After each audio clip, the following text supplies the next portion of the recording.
everybody, good morning and happy Wednesday, and I unfortunately am headed back off to work. But first, the post office. Nice, 2 pieces of mail, one in my P.O. box and one waiting for me behind the counter. Work. Let's go try some hand carts.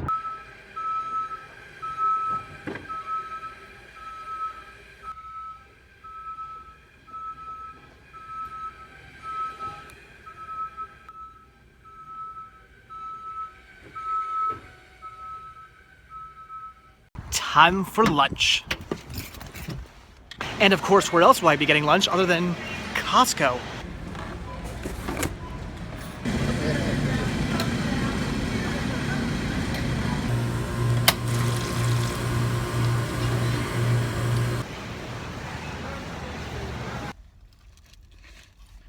So good. Actually, to be honest, the pizza today wasn't all that good. They put way too much cheese on it, kind of made the pizza all soggy and sort of gross. That's all I ate. Yogurt's good though. Quitting time. No, I didn't actually quit my job. I mean, work's over for the day. Time to go home. And home. And Sean and I got dinner. Cheers. Bing. Okay, dinner has been eaten, Cinema Sickness Jr. has been put down to bed, and now it's time to take a look at everything I got in the mail today. So first up is the letter I received in my P.O. box. I have no idea what this is. I'm thinking digital copy code. This is from Logan Wick, so again, I have no idea. Let's pop this open. Let's see what is inside. We're not going to be joined by the ever lovely Cinnamon today because I don't think I need her to open up these packages. I can just rip these open by hand. So alright, the letter here from John Wick. We have, oh, what is this? All right, so we have a note here. Always love notes. I always say if you guys send me stuff, send me a note. I found this code, not sure if you had this movie or not, but keep it and check it out. But keep it and check out. Awesome vid, by the way. Keep up the good work. God bless. Prayers. So we have a digital copy for awesome. The Collection. You know what? I have still not watched this movie. I saw The Collector. That was a good movie. This here being the sequel that I've not got around to watching it. I should probably do that. In fact, I should rewatch the first movie before I do that because it's been so long. So awesome. Digital copy code for The Collection. Very, very cool. Next package here comes from Timmy Doyle. Timmy Doyle. I like that name. I don't know. It just sounds cool. So Timmy Doyle sent me something. I don't know what this is. I'm thinking it's either something plush, or maybe like a shirt, or either that, or it's just bubble wrap. I have no idea. Let's find out. I'm very curious as to what this is. And there's a note. Whoa, okay, it's bubble wrap. Wow. I love how he wrote this note in like a big red Sharpie. Hey CS, I hope you like this, yada yada yada CD. Keep up the good work on your YouTube videos. I'm a big fan. I try to watch them every day. Awesome. Is it possible to get your autograph? If so, please send to 45 Arthur. No, I'm not gonna give away his address. Sorry, from Timmy Doyle. I almost gave your address away, Timmy. Sorry about that. I don't know what I was thinking. So yeah, if you want my autograph, I'll tell you what. I'm gonna hook you up. I'm gonna send you something nice. So stay tuned for that. As long as I don't forget, I'll keep this note so I don't forget. All right, so let's see what Timmy sent my way. And yes, it is bubble wrap. I felt this in the package. I was like, what is that? Let's rip this open. Wow, that is taped up. Wow, jeez. Oh my gosh, how do I get into this? There we go. There we go. All right, wow, check this out. 30 Seconds to Mars. Very cool. A Beautiful Lie. Awesome. So 30 Seconds to Mars. Good band. I do enjoy their music. And Jordan Catalino there. Catalino on the front there. How do you say his name? From My So-Called Life. I know that's not his real name. That's what I call him. So very cool. That's awesome. Have I heard any music on this? I'm sure I have. Probably, what, was there like a single off this? I'm sure I've heard music off this album before. But I do enjoy the music. Again, I've really only heard really what I've seen on, or what I've heard on the radio. I haven't really heard too much more than that. I think I owned one of their CDs back in the day, and it wasn't this one. I listened to it a few times, and I liked it. So, very awesome. Very cool to have this in the collection. And, yeah, 30 Seconds to Mars. Awesome. Timmy, thanks. But wait, that's not everything. When I got home from work, I checked my front porch for mail and came across this, a package waiting for me. I had no idea this was on its way, so I was pretty pumped to see this. And it turns out it's from Mill Creek, which I love. I absolutely just love it when Mill Creek sends me things. So I have no idea what's inside here. Again, I had no idea that this was on its way. So let's see what they sent. And we have... Oh, I forgot all about this. Mill Creek, you're a little late sending this. This came out on the 4th, if I'm not mistaken. So this should already be in stores and already available online if you guys want to purchase this. Came out October 4th. We have Superhero Origins, 3 classic serials, Batman, Batman and Robin, and The Shadow, which is what I'm most excited about. This is great.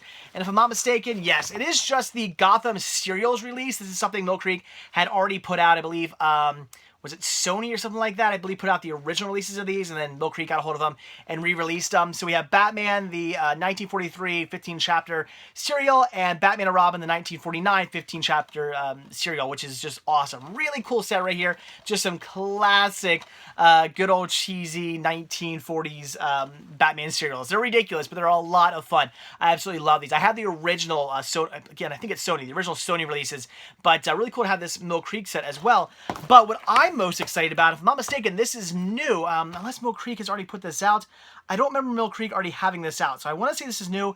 I could be wrong about that, but we have The Shadow. This is great. Cliffhanger serial classic, The Shadow. Really, really cool. I have never seen any of this before. I've never seen a single episode, or whatever you want to call it, of The Shadow. I've never seen it. These I've seen. These are great. This I have not. So really pumped to check this out. This should be absolutely fantastic. What year is this from? 1940? I think. This is really cool. I can't wait to check this out. This is great. I've read some of the comics before. I had the movie The Shadow, so that is awesome. This should be a really fun watch. Definitely pumped about that. And it's really cool that it comes in this set. So if you don't have any of these serials yet, this is a really awesome set by Mill Creek. You're getting some really good stuff in here. So that is great. If you don't already have this, like I said, it is out now. October 4th is when this came out, so it should already be in stores, or at the very least, you can pick it up online. I'd recommend picking it up. Batman serials are fantastic, and I'm sure the Shadow serial is also really cool as well. Now for tonight's Cinema Sickness Halloween Horathon title, and tonight we're going to dive into my DVD-R card, and we're going to take a look at one of my very few unofficial DVD releases with Blood Beach. I've been wanting to watch this one ever since I picked it up. I've heard great things about this movie. Let's pop it in. Let's check it out.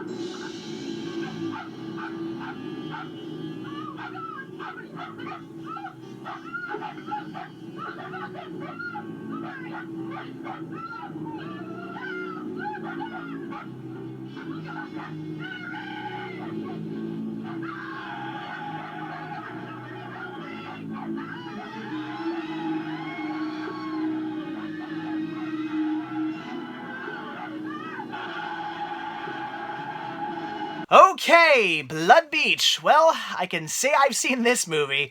Personally, I was not all that impressed, and I know this movie has a bit of a cult following. A lot of people do seem to like this movie. I've heard good things, and with poster art like this, and with a tagline like, just when you thought it was safe to go back in the water, you can't get out of it, obviously a reference to Jaws, I figured, how was I not going to like this movie? It looked like some great 80s cheese right here. Unfortunately, that was not so much the case. It was kind of a straight-laced, serious cop drama that oddly features a killer beach. People on this beach are starting to go missing. We as an audience know they're getting sucked down into the sand, but the police aren't sure what's going on. They know people are on the beach, and they're disappearing. They got to figure it out. Eventually, they do end up figuring out that there's this creature living underneath the beach. Again, this sounds amazing. This could be a really good, cheesy 80s horror film. But it's not. It's played way too serious, which makes it kind of weird, but not in a fun sort of way. It's very serious. It's a serious cop drama with a killer monster underneath the beach. Like, no, that's not how this movie should have gone about. It should have been cheesy. It should have been a great cheesy 80s horror movie with some gore and just cheesy, maybe sex scenes and cheesy acting and all that stuff. I mean, some of the acting was kind of cheesy, but not in a fun kind of 80s way, just kind of in a fun, like, you're just not very good at what you're doing kind of way. It could have been great. It could have been fun. This movie should have been so much more, and unfortunately it wasn't. Very dialogue driven, but not in a fun kind of like Quentin Tarantino sort of way, but more in a very serious, boring sort of way. There were parts of this movie where I found myself starting to doze off. That's not a good thing when watching a horror movie. That's another thing too. Is this really a horror movie? I guess technically, but it's more of a cop drama. Again, a cop drama that just happens to feature a monster living underneath the beach. The most exciting thing about the movie was the fact that it did feature John Saxon. He plays, he plays the main like police officer, which I thought was kind of cool to see him in a movie. And Burt Young. So yes, Paulie from Rocky is in this movie. Pretty much. I mean, he's essentially playing Paulie as a police officer, which is pretty crazy. So if you want to see Rocky's brother-in-law playing a police officer, watch this movie. He's, just amazing at playing a complete a-hole. If you've seen the Rocky movies, you know what I'm talking about. And he does play a complete jerk in this movie, and kudos to him. He's kind of the star, in my opinion. He's the one who shines through in the movie. So, again, the movie was just not very good, in my opinion. It was just it was just taken way too seriously. It could have been fun. It could have been 80s. It could have been cheesy. It could have had gore. It could have had violence. It could have had sex. It could have had just 80s galore just oozing from this film, and they just missed the opportunity completely to do all that and just made it very weak, very boring, very long, very slow. And in the end, can't say I like this one very much, and I would have to say, not one I'm going to recommend. I'd say actually stay away from this one. It just wasn't very good. Also one of those 80s movies that feel more like a movie from the 70s, because this movie was shot in 1980, came out in 1981. So, obviously right there at the end of the 70s, but there are some of those very early 80s movies that feel 80s, and there are some of those ones that feel like it's still stuck in the 70s. Definitely a movie that when watching this, I thought to myself, when was this film? I thought it was filmed in like it came out in 1981, so I'm thinking this had to have been filmed in like 1980 or something like that, right? And it was, but I thought maybe this was like filmed in like 1975 or something. I kind of had that feel to it. Even the characters felt very 70s, so I don't know. I can't recommend it. I know there was a remake called The Sand. I think it came out last year, 2015 or something like that, somewhere around there. I kind of want to see that. I wonder if it's any better. It's a modern horror movie, so you can go either way. A lot of modern horror movies for me, I'm just like kind of on the fence about. Some are okay, some not so much, so I don't know. I'm just disappointed. I really am disappointed. I wanted this movie to be so much better. It could have been better, and it should have been better. So, Blood Beach, I'm not going to recommend it. And as usual, with that, I'm off to bed. So as always, thank you guys so much for checking this video out. Be sure to hit that like button down below. Also, if you want to see a brand new video from me every single day, then hit that subscribe button, and you're going to get one. And if you want to grab yourself a Cinema Sickness t-shirt, one of many designs you can choose from, then head over to cinemasickness.spreadshirt.com, where you can get yourself one of these. And finally, if you would like to support new content and show your thanks and appreciation for these videos and keep these videos coming your way every single day, then head over to patreon.com/cinemasickness with a simple donation of $1 or as much as you like. Really does go a long way and definitely helps out and gains you early access to most of my videos as well, and everything goes right back into these videos also. So that is it. Thanks for watching. Have a good one, and I will see you all tomorrow. Bye.